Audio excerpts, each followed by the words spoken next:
খালাকাস সামাওয়াতি ওয়াল আরদা লায়াকুলুন্নাল্লাহ। আল্লাহ তাআলা বলেন, আপনি যদি তাদের কাছে জানতে চান, তাদেরকে যদি জিজ্ঞাসা করেন, মান খালাকাস সামাওয়াতি ওয়াল আরদ, আসমান এবং জমিনের স্রষ্টাকে আপনি যদি তাদেরকে প্রশ্ন করেন, তাদের কাছে যদি জানতে চান, আল্লাহ রাব্বুল আলামিন বলেন, তারা তাদের দেবদেবীদের কথা বলবে না, লাত মানাত উজ্জার কথা বলবে না। এই প্রশ্নের জবাবে তারা কি বলবে?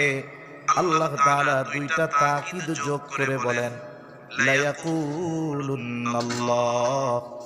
অবশ্যই অবশ্যই তারা বলবে আসমান জমিনের স্রষ্টা হলেন আল্লাহ। এরপরে আল্লাহ তাআলা আরেক জায়গায় বলেন, ওয়ালা ইন সালতাহুম মান নাযালা